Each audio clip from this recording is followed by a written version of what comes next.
नमस्कार मित्रों, आज के इस वीडियो में एक बार फिर से आप सभी का बहुत बहुत हार्दिक स्वागत है।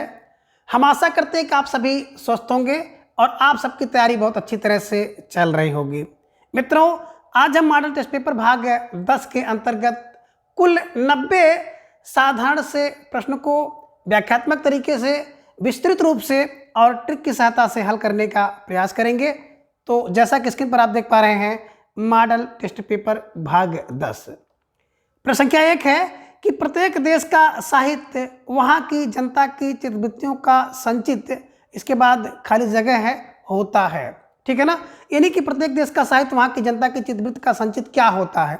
ठीक है ना, इस कथन में रिक्त स्थान की पूर्ति हेतु सही शब्द का चयन कीजिए। विकल्प ए दर्पण होता है, विकल्प बी प्रतिबिंब होता है, विकल्प सी कोश होता है और विकल्प डी की बात करें तो सौंदर्य होता है। देखिए, बहुत से लोग तो भर देंगे कि क्या विकल्प दर्पण होता है। ठीक है ना, साहित्य समाज का दर्पण होता है, बहुत लोग इसको भर देंगे। लेकिन आप डॉक्टर रामचंद्र शुक्ल जी का हिंदी साहित्य का इतिहास पढ़े हैं तो उसमें आपको एक कथन मिलता है कि प्रत्येक देश का साहित्य वहाँ की जनता की चित्तवृत्तियों का संचित प्रतिबिंब होता है। ये किसका कथन है? डॉक्टर रामचंद्र शुक्ल जी का है। ठीक है ना, तो संचित प्रतिबिंब होता है, विकल्प बी इज राइट आंसर। ठीक है, प्रश्न संख्या 2 है, रामचंद्र शुक्ल ने वीर गाथा काल का समय निर्धारित किया है।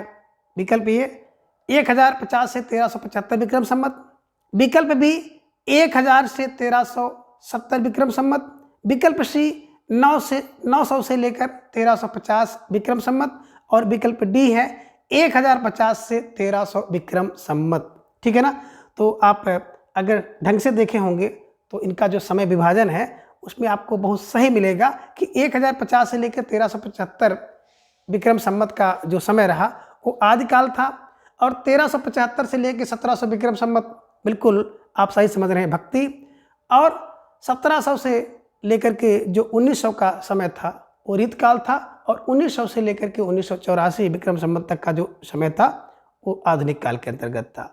तो इन सब चीज़ों को आप दिमाग में रखिएगा। ठीक है, प्रश्न संख्या 3 है, सरपा किस संप्रदाय के कवि हैं? विकल्प ए जैन, विकल्प बी नाथ, विकल्प सी सिद्ध और विकल्प डी है इनमें से कोई नहीं। तो देखिए, सरहपा की बात करें तो बिल्कुल सही समझा आपने, सा से सरहपा, सा से सिद्ध। सिद्धों की संख्या 84 थी, दिमाग में रख लीजिएगा। नाथों की संख्या 9 थी, इसे दिमाग में रख लीजिएगा। ठीक है ना, तो ये सब प्रश्न परीक्षा में पूछे जाने योग्य होते हैं, इन्हें भी दिमाग में आप रख लीजिएगा। प्रश्न संख्या 4 है कि आदिकाल के संदर्भ में कौन सा कथन असत्य है? विकल्प ए आदिकाल हजारी प्रसाद द्विवेदी का नामकरण है, विकल्प बी इसमें रासो ग्रंथ की प्रामाणिकता संदिग्ध है, विकल्प सी आदिकाल का समय 1050 से 1375 विक्रम संवत है और विकल्प डी आदिकाल में धार्मिक साहित्य का अभाव है। ठीक है ना, तो पूछ रहे कौन सा कथन असत्य है। तो देखिए, विकल्प ए की बात करें, आदिकाल हजारी प्रसाद द्विवेदी जी का नामकरण है, बिल्कुल सही है।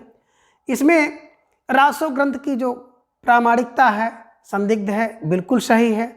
और समय की बात अभी आपने देखा है कि आदिकाल का समय 1050 विक्रम संवत से 1375 विक्रम संवत, बिल्कुल सही है। लेकिन विकल्प डी की बात करें तो आदिकाल में धार्मिक साहित्य का अभाव था, बिल्कुल ये असत्य है। तो प्रश्न संख्या 4 का विकल्प डी आदिकाल में धार्मिक साहित्य का अभाव, यह कथन असत्य है।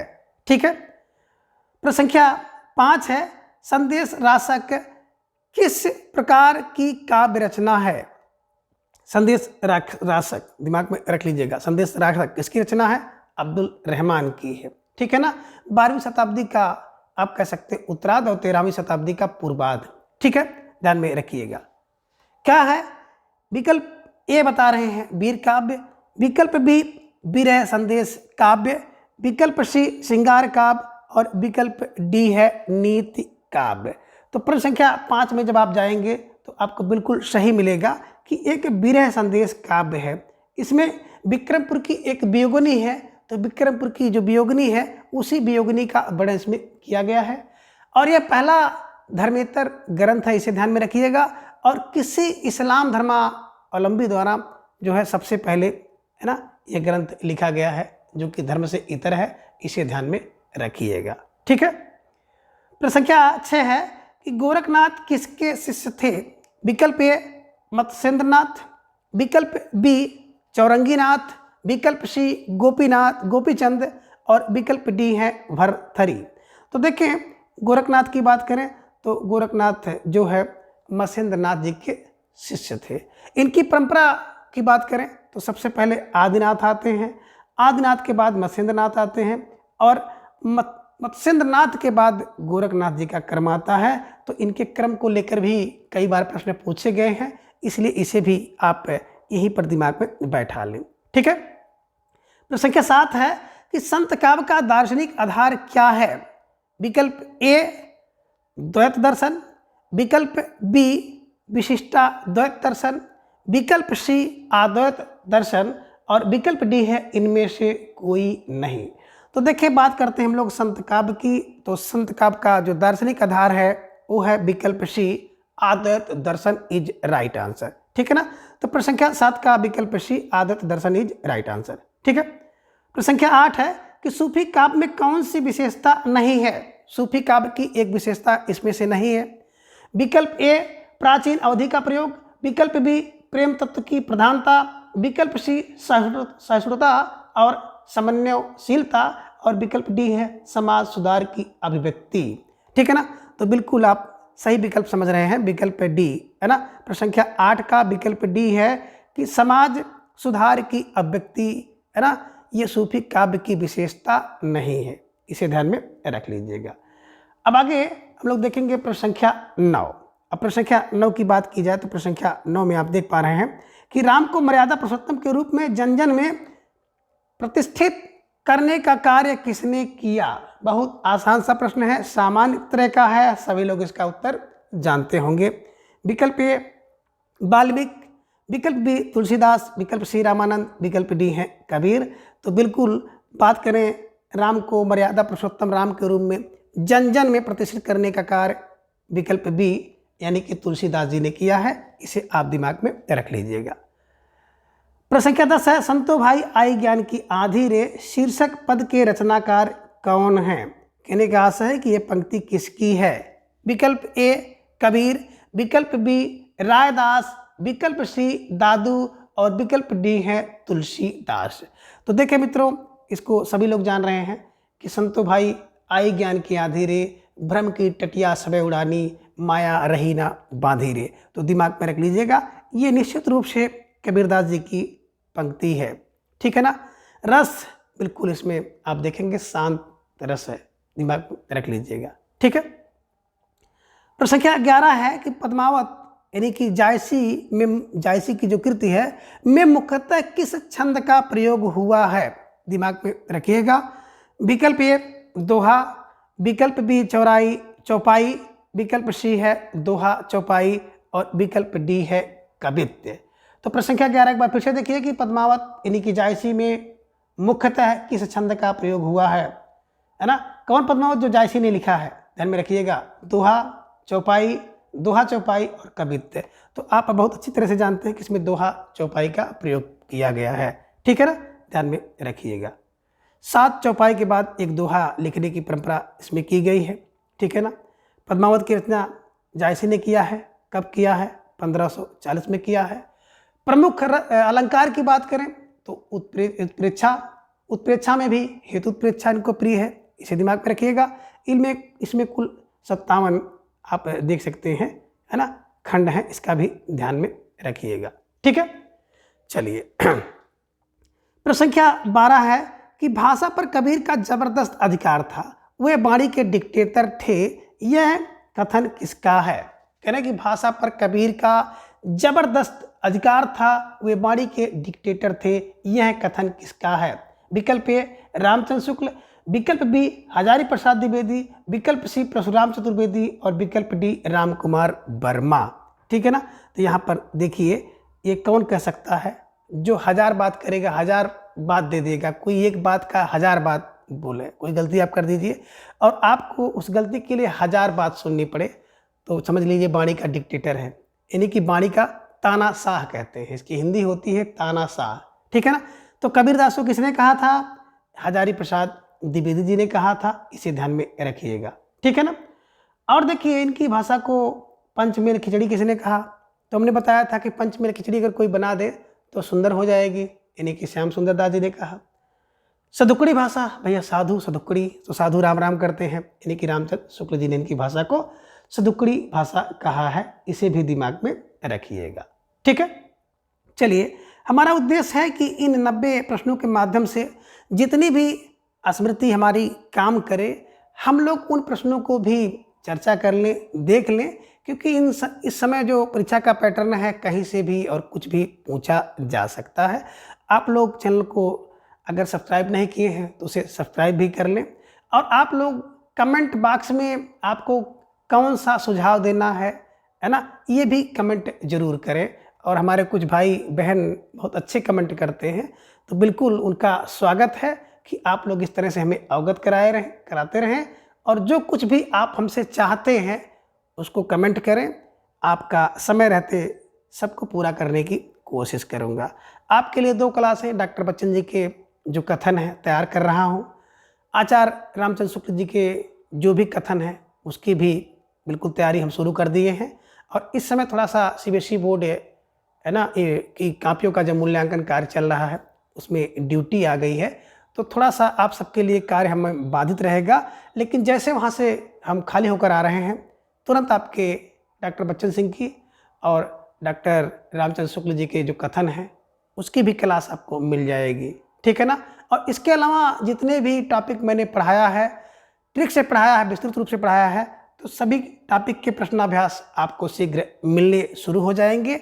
आज की ये जो 10वां मॉडल पेपर है, अंतिम मॉडल पेपर ये है। इसके बाद आपको हो सकता है कि अलग अलग टॉपिक से है ना जो प्रश्न आपको मिलना शुरू हो जाए, और इसके बाद फिर आपको मैं इसी तरह से 125 प्रश्न कराएंगे, मेरे द्वारा कराया जाएगा, जो कि आपके टीजीटी पीजीटी में पूछा जाता है।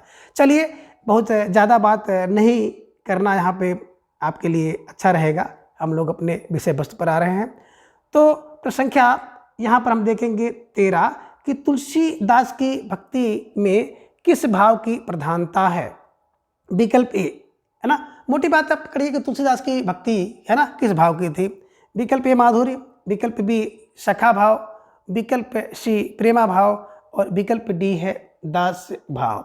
तो देखिए, तुलसी कहते हैं तेरा दास हूँ, तेरा दास हूँ, तेरा दास माने दास भाव की भक्ति है। माधुरी भाव की भक्ति तो मीराबाई ने किया है, इसे दिमाग में रख लीजिएगा। और सखा भाव की भक्ति की बात करें तो सूरदास, सासे सूर सासे सखा, ठीक है। प्रश्न संख्या 14 है कि राम भक्ति काव्य के संदर्भ में कौन सा कथन असत्य है ना। प्रश्न संख्या 14 देखिए कि राम भक्ति काव्य के संदर्भ में कौन सा कथन असत्य है। विकल्प ए अवधि और ब्रज भाषा में काव्य रचना, विकल्प बी राम के लोक रंजन रूप की प्रतिष्ठा, विकल्प सी दास्य भाव की प्रधानता, विकल्प डी है खंडन मंडन के स्थान पर समन्वयशीलता।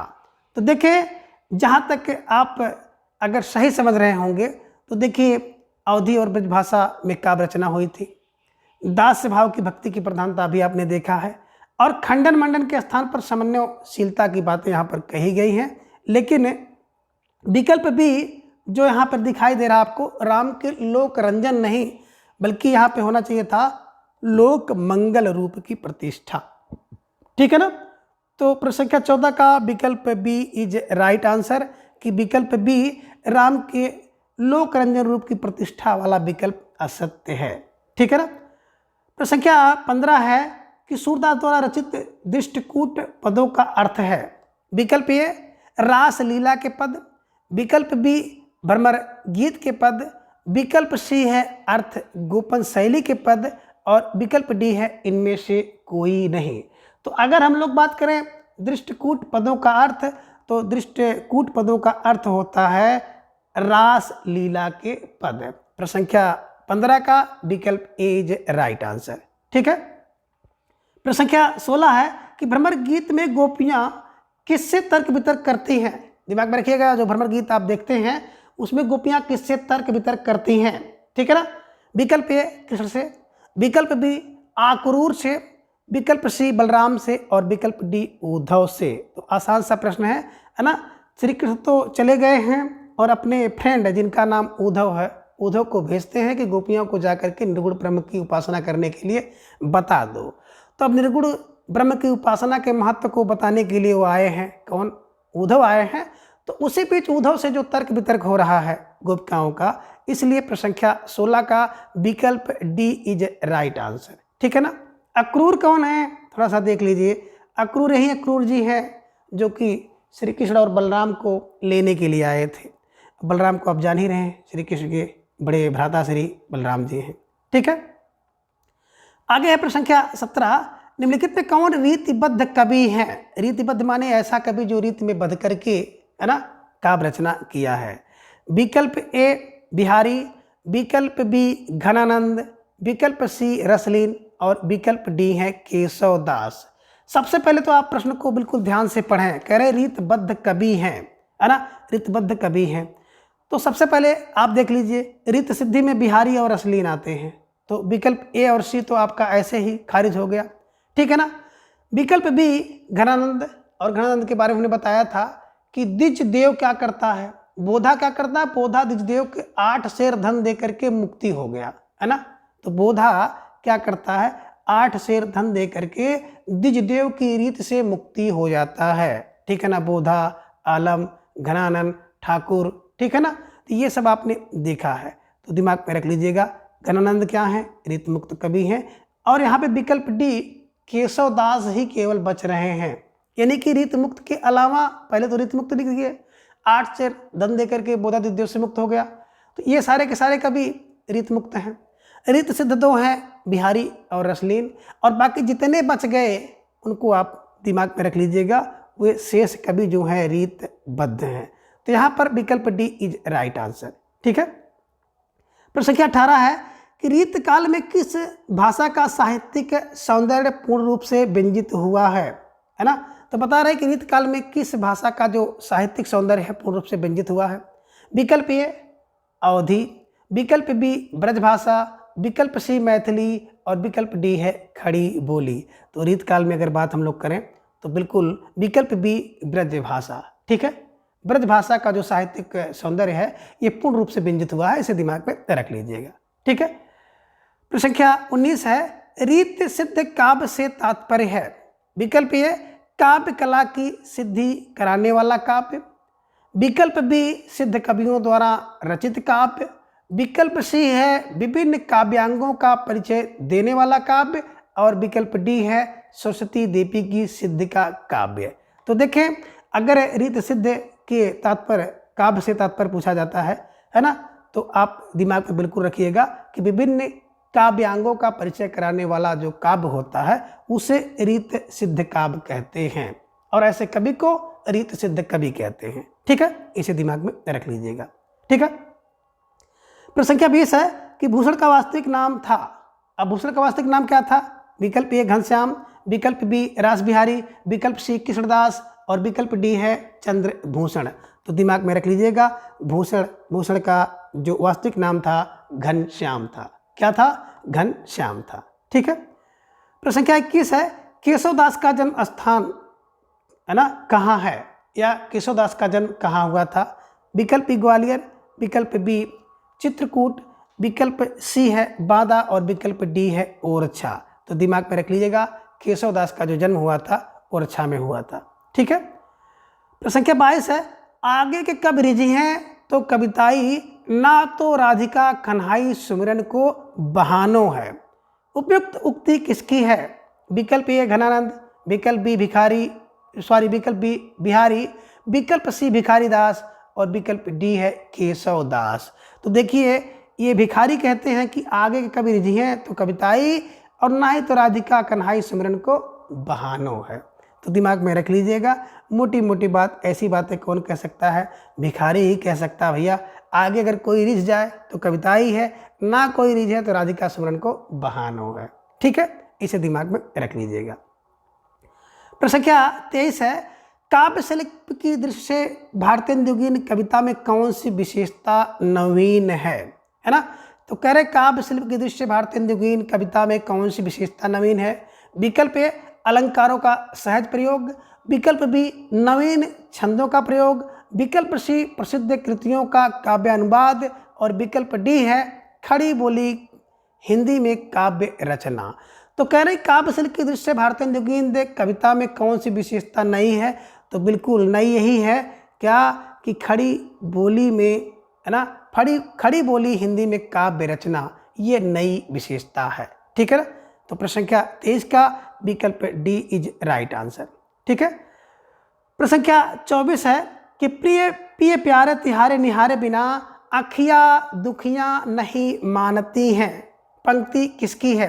विकल्प ए भारतेंदु, विकल्प बी घनानंद, विकल्प सी रत्नाकर और विकल्प डी राधा कृष्ण दास। तो बिल्कुल प्यारे तिहारे बिना अखियां नहीं मानती हैं, ये कौन है?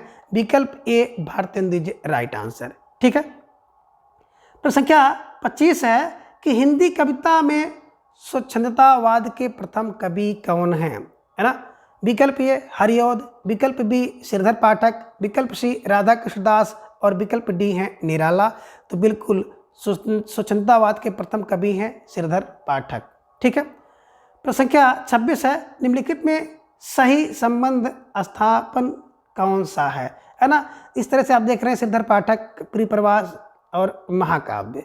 मैथिली शरण गुप्त कश्मीर सुषमा की बात करते हैं ब्रजभाषा, रत्नाकर का भारत भारती प्रकृति वर्णन, हरिऔध का उद्धव शतक राष्ट्रीय। ठीक है ना। इसमें देखें विकल्प सी जो दिया है ये 4, 8, 12, 4 की बात करें तो मैथिली शरण गुप्त, है ना, मैथिली शरण गुप्त। 8 की बात अगर आप करेंगे तो बिल्कुल आप जाएंगे भारत भारती पर, तो मैथिली शरण गुप्त का भारत भारती रचना हो गई। और 12 पे जाएंगे तो राष्ट्रीय काव्य है, यही दिमाग में रख लीजिएगा। विकल्प सी 4, 8, 12, 4 फार मैथिली शरण गुप्त, 8 फार बिल्कुल भारत भारती इनकी रचना है और 12 फार राष्ट्रीय काव्य धारा, है ना, राष्ट्रीय काव्य से की रचना है, इसे दिमाग में रख लीजिएगा। आगे है प्रश्न संख्या 27, दुख की पिछली रजनी बीच विकसता सुख का नवल प्रभात, पंक्ति किसकी है? विकल्प ए सुमित्रानंदन पंत, विकल्प बी जयशंकर प्रसाद, विकल्प सी निराला और विकल्प डी है महादेवी वर्मा। तो देखिए दुख की पिछली रजनी बीच, है ना, ऐसी बात अगर आ जाएगी तो ये कौन कह सकता है? बिल्कुल विकल्प B Prasad is right answer. ठीक है। प्रश्न संख्या 28 है प्रताप नारायण मिश्र किस पत्रिका के संपादक थे? विकल्प ए प्रताप, विकल्प बी हिंदी प्रदीप, विकल्प सी माधुरी और विकल्प डी है ब्राह्मण। तो दिमाग में रख लीजिएगा कि प्रताप पत्रिका के जो, है ना, प्रताप नारायण की बात करें तो प्रताप नारायण मिश्र ब्राह्मण पत्रिका के संपादक थे और कानपुर से इसका संपादन करते थे। हम लोग में पढ़े थे प्रताप ब्राह्मण कानपुर से चलते हैं, कानपुर से निकलते हैं, कानपुर से निकलते हैं। ठीक। चलिए प्रश्न संख्या 29 है मैला आंचल किस प्रकार का उपन्यास है? दिमाग में रखिएगा। विकल्प ए राजनीतिक, विकल्प बी आदर्शवादी, विकल्प सी आंचलिक, विकल्प डी ऐतिहासिक। तो मैला आंचल, आंचल फार आंचलिक उपन्यास है। किसका है? फणीश्वर नाथ रेणु जी का है। कब लिखा गया है? 1954 में लिखा गया है। तो इसे भी आप ध्यान में रख लीजिएगा। ठीक है। प्रश्न संख्या 30 है समांतर कहानी आंदोलन में किस पत्रिका की महत्वपूर्ण भूमिका रही है? विकल्प ए हंस पत्रिका की, विकल्प बी सारिका पत्रिका की, विकल्प सी धर्मयुग की और विकल्प डी है कथा देश की।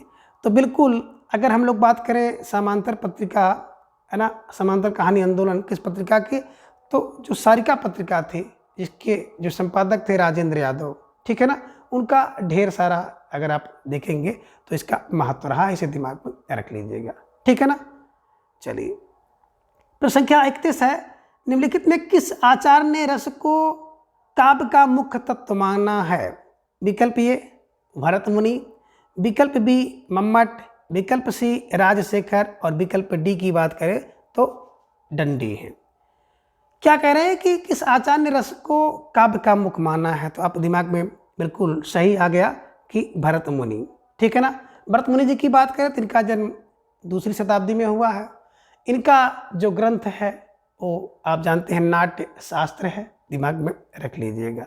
और ये रस संप्रदाय के प्रवर्तक हैं और इन्होंने काव्य को रस की, है ना, काव्य को रस की आत्मा माना, रस को काव्य की आत्मा माना है, इसे दिमाग में रख लीजिएगा, ठीक है ना। मम्मट की बात करें तो मम्मट जी का जन्म 11वीं शताब्दी में हुआ, काव्य प्रकाश इनका ग्रंथ है। राजशेखर की बात करें तो राजशेखर का काव्य मीमांसा, ठीक है ना, इसे दिमाग में रख लीजिएगा। और दंडी का है ना 7वीं शताब्दी में इनका जन्म हुआ है, काव्यादर्श इनकी रचना है। और 10 कुमार चरितम, इसे भी दिमाग में आप रख लीजिएगा, ठीक है। प्रश्न संख्या 32 है, कविता में काव्य समय का अर्थ है। कविता में काव्य समय का अर्थ है। विकल्प ए कवि का जीवन काल, विकल्प बी काव्य परंपरा की रूढ़ियाँ, विकल्प सी काव्य रचना का समय और विकल्प डी है कवि की जन्म मृत्यु तिथि। तो देखिए कविता में काव्य समय की बात करें तो काव्य परंपरा की जो रूढ़ियाँ होती हैं उसी को कविता में काव्य समय कहा जाता है। तो प्रश्न संख्या 32 का विकल्प बी इज राइट आंसर, ठीक है। प्रश्न संख्या 33 है कि आचार्य वामन ने काव्य के कौन से 2 मुख्य प्रयोजन बताए हैं। ध्यान में रखिएगा, वामन ने काव्य के 2 प्रमुख प्रयोजन कौन सा बताया।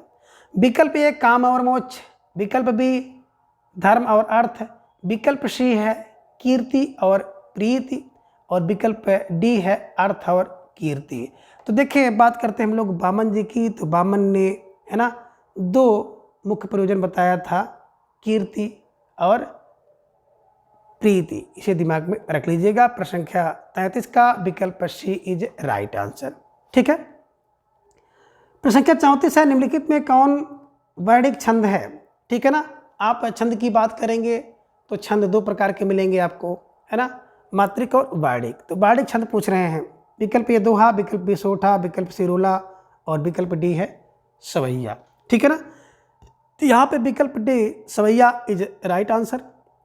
सवैया में 22 से लेकर के 26 क्या होते हैं, बड़ होते हैं, इसे दिमाग में रख लीजिएगा। और बड़ तथा मात्रा के लिए हमने आपको वैदिक छंद और माणिक छंद मात्रिक छंदों की ट्रिक बताई थी। मात्रिक की कि चौचौ रोगी हरी, ठीक है ना। चौचौ रोगी हरी ये क्या है, ये बिल्कुल मात्रिक छंद है और सममात्रिक छंद है। चौफार चौपाई प्रत्येक क्षण में 15-15, चौपाई चौफार चौपाई प्रत्येक क्षण में, है ना, दिमाग में रखिएगा 16-16 मात्राएं। रो फार होता है रोला 24, ठीक है ना। रोगी गीत का 26 की और हरि गीत का 28 की। ये सारे के सारे क्या हैं, बिल्कुल मात्रिक छंद हैं और सममात्रिक छंद हैं, इसे दिमाग में रख लीजिएगा। चौचौ रोगी हरि। अब बर दो क्या है, बर दो सो ओ, है ना।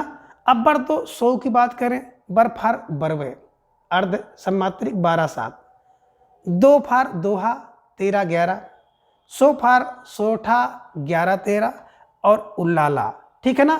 ये क्या है, ये अर्ध सममात्रिक छंद हैं। इनके अलावा कुछ एक ट्रिक है, बरदो सो कुछ, कुंडलिया और छप्पे, ये भी क्या है, मात्रिक है लेकिन विषम मात्रिक छंद हैं, इसे दिमाग में रख लीजिएगा। तो इस प्रकार से आप वर्णिक और मात्रिक को देखेंगे तो आपको केवल सवैया यहाँ पर मिलेगा, क्या, जो कि वर्णिक है, ठीक है ना। दोहा की बात करें तो दोहा एक है ना, दिमाग में रख लीजिएगा, अर्ध सममात्रिक छंद है 13 और 11 पर, है ना, 13-11। सोठा इसका उल्टा होता है 11-13, दिमाग में रख लीजिएगा। रोला की बात करें तो 24 होता है और ये सममात्रिक छंद है, इसे दिमाग में रख लीजिएगा, ठीक है। प्रश्न संख्या 35 है, चिर जीवो जोरी जुरे क्यों ना स्नेह गंभीर को घटिए वृषभानुजा वे हलदर के वीर में कौन सा अलंकार है। विकल्प ए बात करें अतिशयोक्ति, विकल्प बी श्लेष, विकल्प सी उत्प्रेक्षा और विकल्प डी है उपमा। देखिए चिरजीवे क्यों ना एक घट वृषभानुजा, ठीक है ना, वृषभानुजा वृषभ अनुजा वृषभानु अनुजा, ठीक है ना।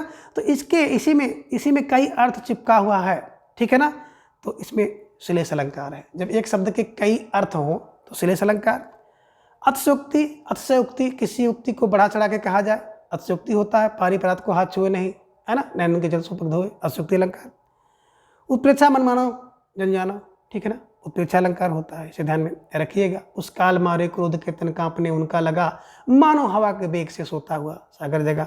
उपमा सा सी सम युजी, इसे दिमाग में रख लीजिएगा।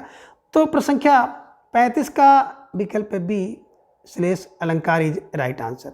ठीक है। प्रश्न संख्या 36 है, रस निष्पत्ति में निम्नलिखित में कौन सा कारक नहीं है। कह रहे रस की निष्पत्ति में इनमें से एक ऐसा है जो कारक नहीं है। विकल्प ए समभाव, विकल्प बी की बात करें तो बिल्कुल विकल्प बी है विभाव, विकल्प सी अनुभाव और विकल्प डी है व्यभिचारी भाव। तो देखिए रस निष्पत्ति में तो आप देख रहे हैं विभाव भी है ना, अनुभाव भी है, व्यभिचारी भाव है और एक अस्थाई भाव होता है, लेकिन अस्थाई भाव यहाँ पर नहीं है बल्कि यहाँ पर दिया है समभाव। तो विकल्प ए इज राइट आंसर। ठीक है ना। विकल्प ए यानी कि समभाव जो है वो रस निष्पत्ति का कारक नहीं होता है। विभाव की बात करें तो विभाव के दो भेद होते हैं, यानी कि दो प्रकार के हैं। एक आलंबन होता है, दूसरा उद्दीपन होता है, इसे ध्यान में रखिएगा। आलंबन में दो होते हैं, आश्रय और विषय होते हैं, इसे ध्यान में रखिएगा। अनुभाव की बात करें तो अनुभाव के चार भेद होते हैं, कायिक अनुभाव, वाचिक अनुभाव, सात्विक अनुभाव और जिसे आप कहते हैं सहजानुभाव। ठीक है, इसे ध्यान में रख लीजिएगा। तो ये सब, और व्यभिचारी भाव की बात करें तो इसी को संचारी भाव कहते हैं। इनकी कुल संख्या 33 होती है। प्रश्न संख्या 37 है, अभी तो मुकुट बंधा था माथ, हुए कल ही हल्दी के हाथ, है ना, हाय रुक गया यही संसार, बना सिंदूर अनल अंगार। पद में कौन सा रस है। विकल्प ए शांत रस, विकल्प बी विप्रलंब रस, विकल्प सी करुण रस और विकल्प डी है भयानक रस। तो देखें इस पंक्ति की अगर बात की तो अभी तो मुकुट बंधा था माध, हुआ कल ही हल्दी का हाथ, हाय रुक गया यही संसार, बना सिंदूर अनल अंगार। इसकी बात अगर करें तो ये पंक्ति उस समय का वर्णन है कि जब वीर अभिमन्यु जो है युद्ध में मारा जाता है, तो अभिमन्यु की जो पत्नी है उसका विलाप यहाँ पर दिया गया है, तो इसे दिमाग में रख लीजिएगा। ठीक है ना। और पत्नी कौन है, उत्तरा है, तो ध्यान में रख लीजिएगा। उत्तरा का विलाप आप कह सकते हैं कि अभी जो मुकुट है ना माथे पर बंधा हुआ था, कल ही हल्दी लगी हुई थी, मेरा शादी विवाह हुआ रहा होगा और क्या हो गया, जो सिंदूर था अनल बन गया है, अंगार, है ना। तो यहाँ पे आप देखेंगे विकल्प ए शांत रस, विकल्प बी विप्लम, सी करुण और विकल्प डी भयानक। तो यहाँ पे करुण रस है क्योंकि इसका स्थायी भाग शोक है। ठीक है ना। जब कोई व्यक्ति क्या हो जाता है हमेशा के लिए, है ना, दूर हो जाता है, तो वहाँ पर शोक होता है, इसे ध्यान में रख लीजिएगा। ठीक। और कुछ दिन के लिए अगर वियोग हो तो उसे विप्रलंब कहते हैं, उस श्रृंगार का, है ना, एक भेद है। प्रश्न संख्या 38 है, उपमा के कितने अंग बताए गए हैं। विकल्प ए 2, विकल्प बी 3, विकल्प सी 5 और विकल्प डी है 4। तो दिमाग में रखिएगा प्रश्न संख्या 38 का विकल्प डी 4 होते हैं। उपमा के कितने अंग हैं, 4 अंग हैं। प्रश्न संख्या 39 है, प्रीपति वह मेरा प्राण प्यारा कहाँ, दुख जल निधि डूबी का सहारा कहाँ, में कौन सा छंद है। ठीक है ना। विकल्प ए मालिनी, विकल्प बी गीत का, विकल्प सी इंद्र प्रजा और विकल्प डी है बसंत तलिका, या इसे दिमाग में रखिएगा। तो देखिए अभी तो प्रीपति वहाँ अगर गिनेंगे तो आपको कुल मिलेगा 11 वर्ण, और 11 वर्ण जब मिल जाएगा तो इंद्र प्रजा है। मालिनी में कितना होता है, बिल्कुल मालिनी में 15 वर्ण। गीत का में बात करें तो गीत का 26 दिमाग में रखिएगा, बसंत तलिका में, है ना, 14, इसे दिमाग में रख लीजिएगा। तिलक 14 वर्ष में चढ़ती है। ठीक। तो प्रश्न संख्या 39 का विकल्प सी इज राइट आंसर। प्रश्न संख्या 40 है कि राज और उसकी राजभाषा का कौन सा विषम संयोजन है। तो कहने का आशा है कि इसमें एक राज और उसकी राजभाषा जो है सही सुमेलित नहीं है, कौन सा है उसे छांटकर आपको अलग करना है। विकल्प ए आंध्र प्रदेश राजभाषा तेलुगु, विकल्प बी कर्नाटक राजभाषा मलयालम, विकल्प सी उड़ीसा राजभाषा उड़िया, आसाम की राजभाषा आसमी। तो देखिए यहाँ पर जो विकल्प बी आप देख रहे हैं कर्नाटक, कर्नाटक का आपको दिखाई दे रहा है, मलयालम नहीं होता बल्कि कन्नड़ होता है, और जो ये मलयालम है ये केरल का राजभाषा होगा, इसे दिमाग में रख लीजिएगा। ठीक है ना। तो प्रश्न संख्या 40 का विकल्प बी इज राइट आंसर। प्रश्न संख्या 41 है, निम्नलिखित में किस बोली के बोलने वाले एशियाई देशों में सर्वाधिक हैं? ठीक है ना। विकल्प ए भोजपुरी, विकल्प बी अवधी, विकल्प सी ब्रजभाषा और विकल्प डी है खड़ी बोली। तो दिमाग में रख लीजिएगा कि अगर बात हम लोग करें कि निम्नलिखित में सबसे ज़्यादा किस बोली को बोलते हैं तो भोजपुरी बोली जाती है, इसे दिमाग में रख लीजिएगा। ठीक है ना। प्रश्न संख्या 42 है, अर्थबोध कराने वाली ध्वनि को क्या कहा गया है ना, कि अर्थबोध यानी कि जिससे अर्थ का बोध होता है उस ध्वनि को क्या कहा गया है? विकल्प ए वर्ण, विकल्प बी भाषा, विकल्प सी शब्द और विकल्प डी है अक्षर। तो दिमाग में रख लीजिएगा, उसे कहते हैं शब्द। ठीक है ना। शब्द क्या कहते हैं? शब्द कहते हैं। ठीक है। तो वर्ण का जो सार्थक समूह होता है उसे शब्द कहा जाता है। ठीक है। चलिए, प्रश्न संख्या 43 है, निम्नलिखित में कौन शब्द तत्सम नहीं है? यानी कि एक शब्द इसमें ऐसा है जो तत्सम नहीं है, बाकी सभी तत्सम हैं। विकल्प ए अक्षर, विकल्प बी अंधेरा, विकल्प सी कक्षा और विकल्प डी है प्रातः। तो दिमाग में रखिएगा अंधेरा। ठीक है ना। अंधेरा क्या है? तत्सम नहीं है ना, इसका अंधकार होता है, इसे ध्यान में रखिएगा। बाकी सारे के सारे जो है तत्सम है। प्रश्न संख्या 44 है, निम्नलिखित में कौन तद्भव शब्द है? अब देखिए 44 में पूछ रहे हैं कौन तद्भव शब्द है। विकल्प ए कुम्हार, विकल्प बी आग, विकल्प सी काठ और विकल्प डी है उपयुक्त सभी। देखिए बात करें कुम्हार का, तो कुम्हार का जो तत्सम होता है कुम्भकार होता है, आग का अग्नि होता है तत्सम, काठ का काष्ठ होता है। तो ये सारे के सारे जो है तद्भव शब्द हैं, इसलिए प्रश्न संख्या 44 का विकल्प डी इज राइट आंसर। प्रश्न संख्या 45 है, बोलचाल की भाषा में निम्नलिखित में कौन स्वतः निर्मित शब्द कहलाते हैं? विकल्प ए तत्सम, विकल्प बी तद्भव, विकल्प सी देशज और विकल्प डी है इनमें से कोई नहीं। तो प्रश्न संख्या 45 का विकल्प सी है कि बोलचाल की भाषा में जो बोला जाता है उसे देशज भाषा कहते हैं, इसे क्षेत्रीय बोली भी हम लोग कहते हैं। और इसके कुछ शब्द ऐसे हैं जो परीक्षा में फंसाते हैं, जैसे तेंदुआ, ठीक है ना, तो देशज शब्द है। चिड़िया देशज है, कटरा बिल्कुल है ना देशज है, अंटा है ना, और कठोरा, खिड़की और चिड़चिड़ा, ये कुछ ऐसे शब्द हैं जो कि देशज हैं और देखने में देशज नहीं लगते हैं, परीक्षा में पूछे भी जाते हैं। तो ये सब जो छोटे छोटे टॉपिक हैं इसको बिल्कुल आप लोग सरसरी तौर पर देखते रहिए, क्योंकि अगर यहाँ से प्रश्न बन गया और प्रश्न गलत हो गया तो सिलेक्शन में समस्या आ जाती है। इसलिए हम सोच रहे हैं कि आप लोग जो गहन टॉपिक हैं, कठिन स्तर के हैं, उसे तो आप पढ़ रहे होंगे, लेकिन मेरे द्वारा जो सहज सहज से प्रश्न है उसको भी आप लोगों के लिए प्रस्तुत किया जा रहा है। आशा करते हैं कि इससे आपको लाभ मिलेगा। ठीक है ना। प्रश्न संख्या 46 है, निम्नलिखित में संकर शब्द कौन है? अब संकर माने ऐसा शब्द जो दो भाषाओं के शब्द के मेल से बने हो, उसे संकर शब्द कहते हैं। विकल्प ए स्वर्णकार, विकल्प बी काय, विकल्प सी नारियल और विकल्प डी है टिकट घर। तो बिल्कुल सही विकल्प है 46 का डी, टिकट घर। टिकट और घर, टिकट अंग्रेजी शब्द है और घर हिंदी शब्द है, दो शब्द मिल गए एक शब्द बनाते हैं टिकट घर। तो टिकट घर जो है संकर या मिश्रित शब्द है। ठीक है ना। प्रश्न संख्या 47 है, निम्नलिखित में फारसी शब्द कौन सा है? विकल्प ए अफसोस, विकल्प बी अमीर, विकल्प सी सुनार, विकल्प डी कालीन। तो फारसी, अगर कोई आपको फारसी लेके मार दे या आप किसी को फारसी लेके मार दीजिए तो बाद में बड़ा अफसोस करते हैं। ठीक है ना। तो दिमाग में रख लीजिएगा अफसोस फारसी शब्द है। ठीक है ना। फारसी से मार दिया किसी को आपने तो बाद में अफसोस आप करेंगे। ठीक है, दिमाग में रख लीजिएगा। प्रश्न संख्या 48 है, पादरी किस भाषा का शब्द है?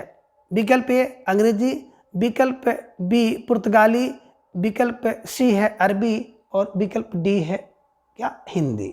तो देखिए पादरी की बात करते हैं, जो कुछ लोग कहते हैं गांव में कहते हैं कुछ लोग पादरी हैं, है ना। तो पादरी लोग गाली खाते हैं, दिमाग में रखिएगा। पुर्तगाली शब्द है ना। बस एक दिमाग में बैठा लीजिए कि पादरी लोग गाली खाते हैं, उन्हें गाली देते हैं लोग, ठीक है ना, इन्हीं की पुर्तगाली शब्द है, ठीक है। प्रश्न संख्या 49 है, हिंदी वर्णमाला में कितने प्रकार है ना, कितने प्रकार के वर्ण होते हैं। देखिए यहाँ पे कितने वर्ण नहीं बल्कि कितने प्रकार के वर्ण होते हैं। विकल्प ए 2 प्रकार के, विकल्प बी 3 प्रकार के, विकल्प सी 4 प्रकार के और विकल्प डी है 5 प्रकार के। तो हिंदी जो वर्णमाला है उस वर्णमाला में 2 प्रकार के वर्ण होते हैं, स्वर और व्यंजन, ठीक है ना।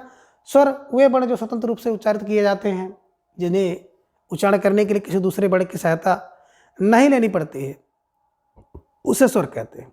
और व्यंजन वे वर्ण जिनके उच्चारण में किसी अन्य वर्ण की सहायता लेनी पड़ती है, या आप कह सकते हैं दूसरे वर्ण की सहायता से उच्चारण किया जाता है जिनका, या आप कह सकते हैं स्वर की सहायता से जिनका उच्चारण होता है, उसे व्यंजन कहते हैं, ठीक है ना। तो ये सब चीज़ें अभी मेरे द्वारा है ना 0 लेवल से भी क्लासें चलाई जाएंगी हिंदी व्याकरण के, तब हम लोग उसको डीपली रूप से जानेंगे, ठीक है। तो प्रश्न संख्या 50 है, विसर्ग का प्रयोग किन शब्दों में होता है ना। विसर्ग शब्द का प्रयोग किन शब्दों में होता है। विकल्प ए तद्भव, विकल्प बी देशज, विकल्प सी है ना तत्सम और विकल्प डी फारसी। तो देखिए विसर्ग माने होता है है ना संस्कृत का शब्द, और संस्कृत का शब्द कौन होता है, तत्सम शब्द कहलाता है।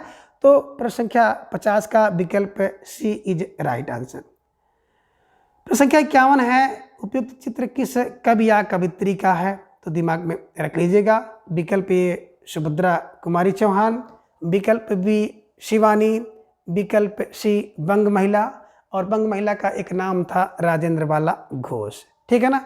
और विकल्प डी है महादेवी वर्मा। तो दिमाग में रख लीजिएगा, ये और कोई नहीं बल्कि महादेवी वर्मा जी हैं। इनका जन्म 1907 ईस्वी में हुआ है, मृत्यु 1987 में हुई, जन्मस्थान फारुखाबाद में हुआ है। निहार, रश्मि, नीरजा, सांदगीत, दीपशिखा, यामा और सप्तप्रदा इनके द्वारा लिखे गए काव्य संग्रह हैं। तो इसे भी दिमाग में आप रख लीजिएगा। प्रश्न संख्या 52 है, निम्नलिखित में कौन सा वाक्य कर्म कारक नहीं है ना। प्रश्न संख्या 52 में बता रहे हैं कि एक वाक्य ऐसा इसमें है जिसमें कर्म कारक नहीं है। 52 का विकल्प ये, माँ ने बच्चे को दूध पिलाया। जहाँ पे ने देखिए तुरंत आप दिमाग में रख लीजिएगा कि इसमें कर्ता कारक है, ठीक है ना। विकल्प बी, शिकारी ने शेर मारा, तो ने है इसलिए कर्ता कारक है। विकल्प सी, बच्चा प्यास है ना प्यासा मर गया, ठीक है ना। तो देखिए बच्चा प्यासा मर गया यानी कि प्यास से मर गया, तो प्यास से, ठंडक से, जाड़े से, गर्मी से इनकी कर्ण कारक है। और विकल्प डी है, बाघ बकरी को खा गया। तो यहाँ पे कर्म कारक है, बकरी को खा गया, ठीक है ना।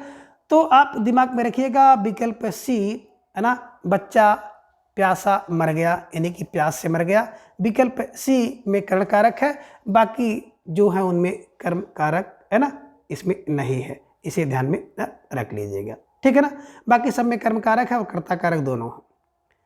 प्रश्न संख्या 53 है, निम्नलिखित में कौन सा बहुवचन अशुद्ध है, ठीक है ना। तो इनमें एक ऐसा है जो कि बहुवचन रूप में है और अशुद्ध है।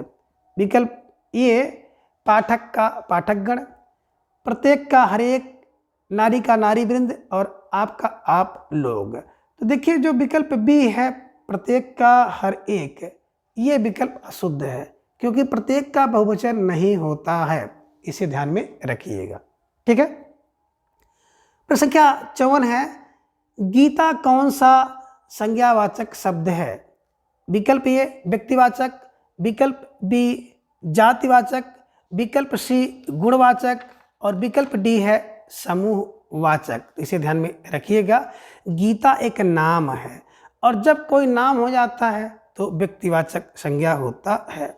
जातिवाचक की बात करें कि ऐसा शब्द जिससे उसके जैसे पूरी जाति का यानी कि उसके जैसे और भी जो है उनका बोध हो, उसे जातिवाचक कहते हैं। जैसे पशु है तो पशु कहने से जितने पशु हैं सब, पक्षी कहने से जितने पक्षी हैं सब, नर कहने से जितने नर हैं, मनुष्य कहने से जितने मनुष्य हैं, सबका बोध होता है जातिवाचक, ठीक है। इसे ध्यान में रखिएगा। चलिए प्रश्न संख्या 55 है, चतुर की भाववाचक संज्ञा है। विकल्प ए चातुर्य, विकल्प बी चतुराई, विकल्प सी उपयुक्त दोनों और विकल्प डी है इनमें से कोई नहीं। तो प्रश्न संख्या 54 की बात अगर हम लोग करते हैं, सॉरी 55 की, तो बिल्कुल उपयुक्त दोनों, है ना, भाव होते हैं। चतुर का दोनों भाव है, चातुर्य और चतुराई। तो विकल्प सी उपयुक्त दोनों, है ना, दिमाग में रख लीजिएगा। प्रश्न संख्या 56 है, निम्नलिखित में कौन गुणवाचक विशेषण नहीं है? विकल्प ए टिकाऊ, विकल्प बी गुजराती, विकल्प सी लंबा और विकल्प डी है प्रत्येक। ध्यान में रखिएगा, जो प्रत्येक है एक गुणवाचक विशेषण नहीं है, इसलिए प्रश्न संख्या 56 का विकल्प डी इज राइट आंसर। प्रश्न संख्या 57 है, निम्नांकित किस वाक्य में गुणवाचक विशेषण का प्रयोग क्रिया विशेषण के रूप में हुआ है? प्रश्न संख्या 57 है कि निम्नांकित में किस वाक्य में गुणवाचक विशेषण का प्रयोग क्रिया विशेषण के रूप में हुआ है?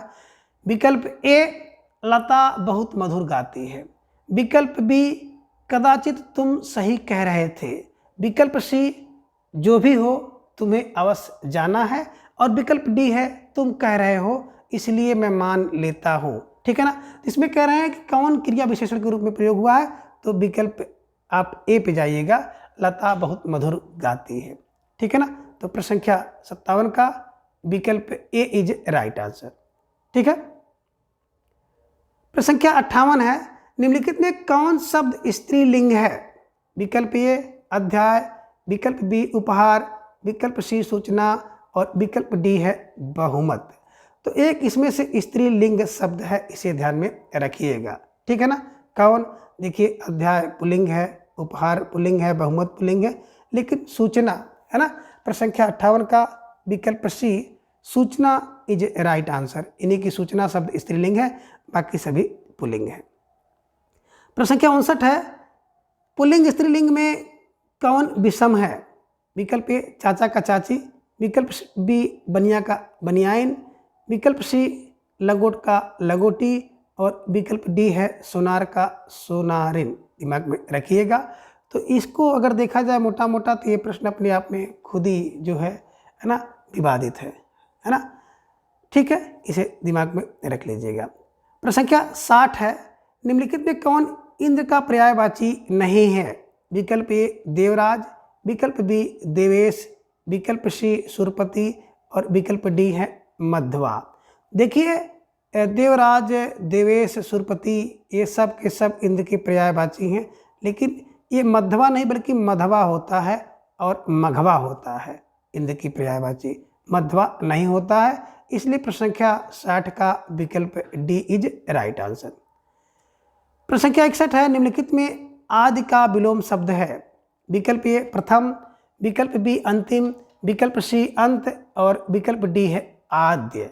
ठीक है ना, तो कह रहे हैं आदि का, और आपको पता है आदि माने होता है प्रारंभ, तो प्रारंभ का जो विलोम शब्द होता है अंत। ठीक है ना, तो 61 का जो अगर सही उत्तर होगा विकल्प सी अंत इज राइट आंसर। ठीक है। प्रश्न संख्या 62 है, चोर की दाढ़ी में तिनका होना मुहावरे का अर्थ है? ठीक है ना, विकल्प ए चोरी करके सबूत छिपाना, विकल्प बी अपराधी का स्वयं शंकित होना, विकल्प सी चोरी करके बहाने करना, विकल्प डी जो है चोरी और सीना जोरी करना। तो देखिए चोर की दाढ़ी में तिनका होने का मतलब होता है कि अपराधी का शंकित होना, है ना। जो चोर की दाढ़ी में तिनका मतलब जो चोर है उसकी दाढ़ी में तिनका का मतलब वो अपने आप को बहुत शंकित है। ठीक है ना, दिमाग में रखिएगा। प्रश्न संख्या 63 है, मुंह में राम बगल में छुरी कहावत का अर्थ है ना। विकल्प ए भक्त होने का स्वांग करना, विकल्प बी ढोंगी होना, विकल्प सी कपटी स्वभाव का होना और विकल्प डी है कहना कुछ और मानना कुछ। ठीक है ना, तो दिमाग में रख लीजिएगा, मुंह में राम बगल में छुरी मतलब कपटी स्वभाव का होना। ठीक है ना, तो प्रश्न संख्या 63 का विकल्प सी इज राइट आंसर। ठीक है ना। प्रश्न संख्या 64 है कि कांति और क्रांति में अर्थभेद कौन सा है? विकल्प ए आभा और गदर, विकल्प बी चमक और सशस्त्र विद्रोह, विकल्प सी चमकदार और विद्रोह और विकल्प डी है चमक और उलटफेर। तो प्रश्न संख्या 64 का विकल्प डी होता है चमक और उलटफेर। ठीक है ना, तो चमक और उलटफेर इज राइट आंसर। प्रश्न संख्या 65 है, दूसरों से आगे बढ़ने की इच्छा इस वाक्यांश के लिए एक शब्द है। विकल्प ए स्पर्धा, विकल्प बी ईर्ष्या, विकल्प सी प्रतियोगिता और विकल्प डी है द्वेष। तो देखिए, दूसरों से आगे बढ़ने की इच्छा को हम लोग कहते हैं स्पर्धा, ठीक है ना। तो प्रश्न संख्या जो 65 का विकल्प ए इज राइट आंसर, ठीक है। प्रश्न संख्या 66 है, दो शब्दों के बीच विभक्ति को हटाकर एक शब्द बनाना ही, इसके बाद खाली जगह है, वाक्य में रिक्त स्थान की पूर्ति करिए, ठीक है ना। देखिए, दो शब्द हों और शब्द के बीच से विभक्ति को हटा करके जब शब्द बनाते हो तो ऐसी प्रक्रिया को संक्षेपण कहते हैं और संक्षेपण को ही समास कहा जाता है।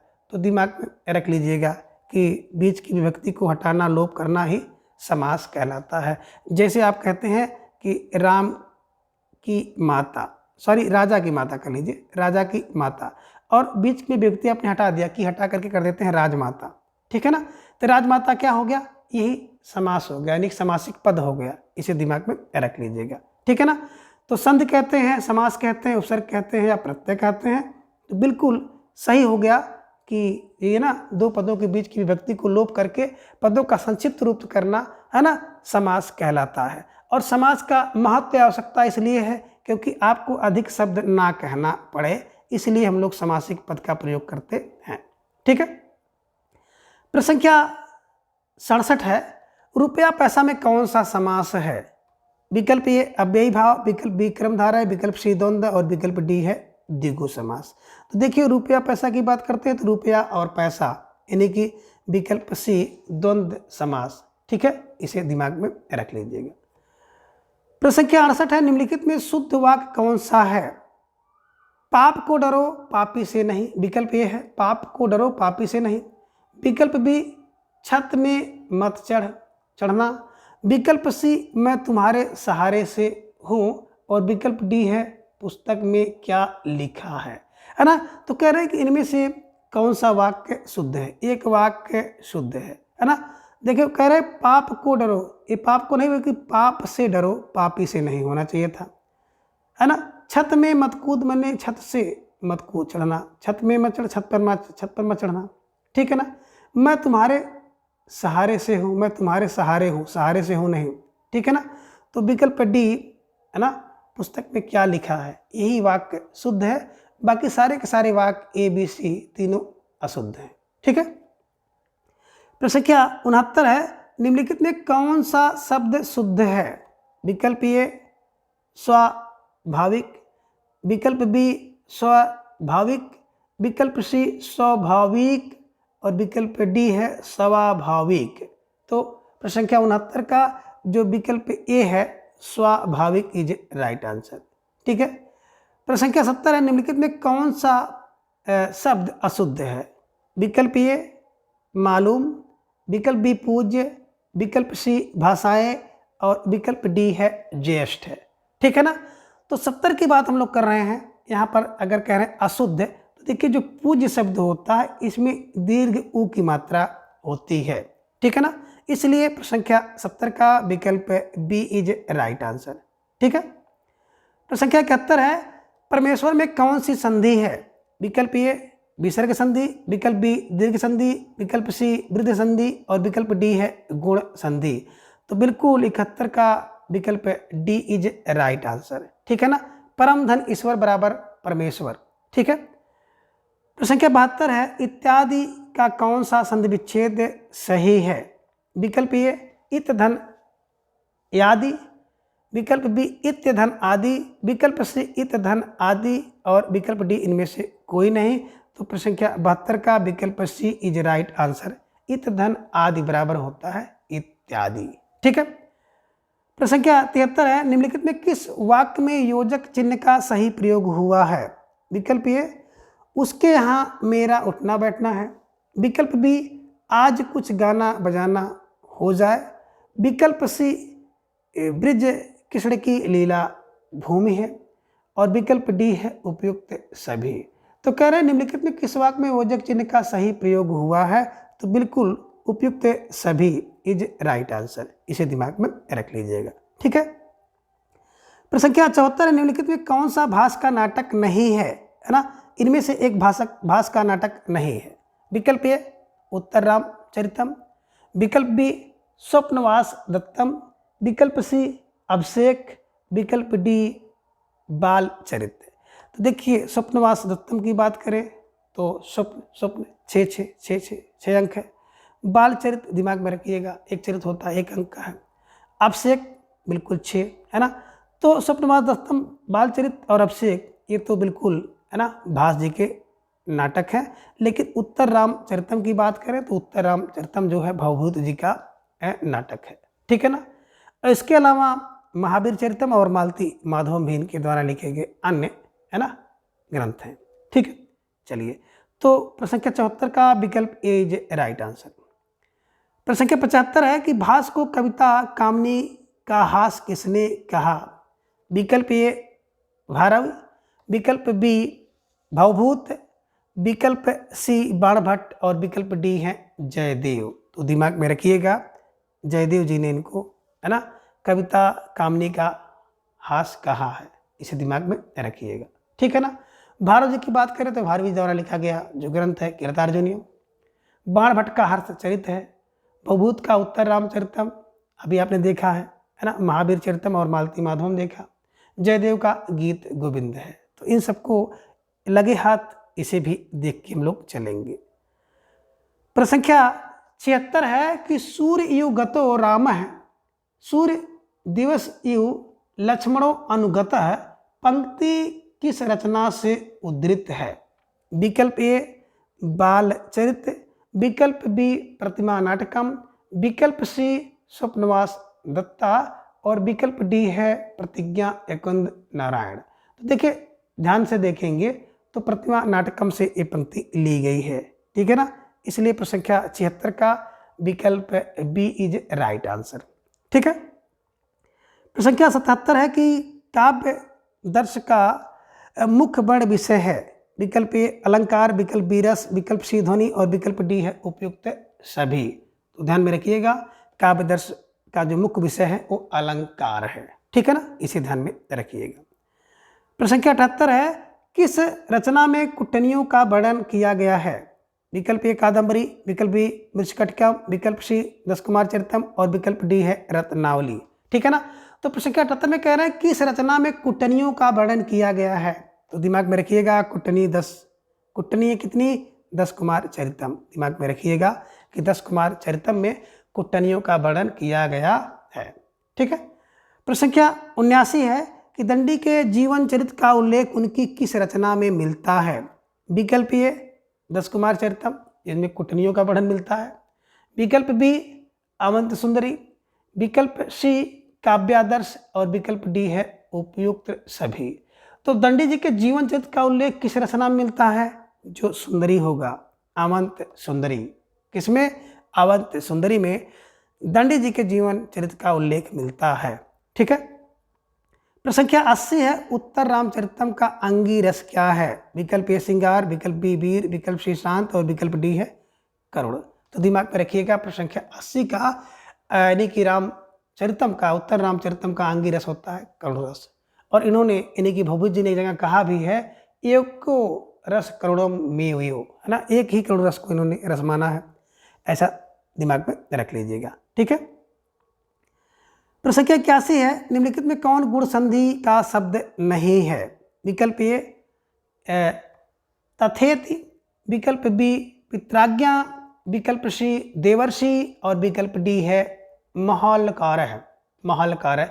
देखिए अगर बात करें तथा धन इत की तथेत हो गया, आइए हो गया, पितृज्ञा प्रतिधन अज्ञा अर हो गया, अर और अर हो गया, देवधन ऋषि देवर्षि हो गया और महाधन लकार है, इसी में गुण संधि नहीं है।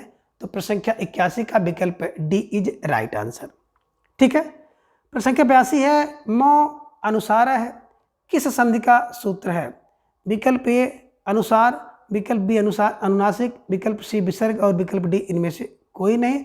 तो अनुसार है अनुसार, मो अनुसार है अनुसार संधि का सूत्र है, ठीक है ना। प्रश्न संख्या 83 है समुद्र में का संधि विच्छेद होगा। विकल्प ए समुद्र समुद्रधन उर्मी, विकल्प बी समुद्रधन उर्मी, विकल्प सी समुद्रधन उर्मी और विकल्प डी है समुद्रोधन उर्मी। तो प्रश्न संख्या 83 का समुद्रधन उर्मी इज राइट आंसर। ठीक है, इसे दिमाग में रखिएगा। प्रश्न संख्या 84 है कूपपतितः में किस विभक्ति का तत्पुरुष समास है?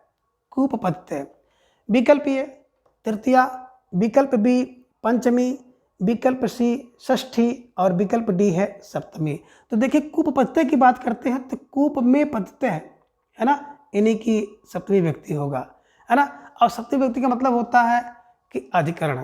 अधिकरण का मतलब होता है जो क्रिया का आधार हो, क्रिया जहाँ पर हो उसी को कहते हैं अधिकरण। तो पतित कहाँ गिरा है? बोले कूप में, तो कूप में मतलब इसमें सप्तमी विभक्ति है। ठीक है ना। प्रश्न संख्या 85 है निम्नलिखित में द्वंद्व समास का कौन सा शब्द है? इसे दिमाग में रखिएगा, यानी कि इनमें से एक शब्द है जिसमें द्वंद्व समास है, उसी को ढूंढना है। विकल्प ए पीताम्बर है, विकल्प बी हरिहर है, विकल्प सी नरोत्तम है और विकल्प डी है सप्तशती है। देखिए पीताम्बर की बात करें, पीता अम्बर यशस है, बहुब्रीहि समास। हरिहर है, हरि चा हर है चा, दिमाग में रखिएगा। यानी कि प्रश्न संख्या 85 का विकल्प B is right answer. Narottam की बात करें तो नरों में उत्तम जो है ना, यानी कि कौन कर्मधारय हो जाएगा। सप्तशती की बात करें, सप्तशती, सप्त और सती, सती कितनी सप्तशती, तो आप द्विगु समास। ठीक है ना, तो इसको भी आप दिमाग में रखिएगा। प्रश्न संख्या 86 है निम्नलिखित में कौन तत्पुरुष समास का शब्द नहीं है? विकल्प ए गजानन है, विकल्प बी बाणः हत है, विकल्प सी नेत्रहीन है और विकल्प डी है सीता पति है। देखिए कह रहे कौन तत्पुरुष समास का उदाहरण नहीं है, शब्द नहीं है? गजानन है, विकल्प ए गजानन है, गज आनन यश स अर्थात कौन? गणेश। ठीक है ना। बाण हत्या की बात करें तो बाण से हत है, माने बाण से मारा गया जो हो। नेत्रहीन की बात करें, नेत्रणहीन है। सीतापति, तो सीताया पति, सीता से पति है। ठीक है ना। तो ये सब देखेंगे तो मोटा मोटा सब में तत्पुरुष है, लेकिन गजानन में कौन? बहुब्रीहि समास है। ठीक है, इसे ध्यान में रखिएगा। प्रश्न संख्या 87 है मुनि शब्द का तृतीया बहुवचन में रूप है। विकल्प ए मुनिभ्य, विकल्प बी मुनुभ्य, विकल्प सी मुनिभि और विकल्प डी है मुनीनम, मुनीन। ठीक है ना। तो देखिए मोटी बात अगर करेंगे तो मुनिना, मुनिभ्या, मुनिभि, है ना, यानी कि 87 का विकल्प सी मुनिभि इज राइट आंसर। ठीक है। प्रश्न संख्या 88 है कि भानवः किस विभक्ति वचन का शब्द रूप है? विकल्प ए की बात अगर हम करें तो द्वितीया बहुवचन, विकल्प बी प्रथमा बहुवचन, विकल्प सी तृतीया एकवचन और विकल्प डी है तृतीया बहुवचन। तो देखिएगा भानवः की बात करें प्रथमा बहुवचन का रूप है। ठीक है। प्रश्न संख्या 89 है कृष्याम है किस लकार का धातु रूप है? विकल्प ए लट लकार, विकल्प बी लोट लकार, विकल्प सी विधिलिंग और विकल्प डी है लिट लकार।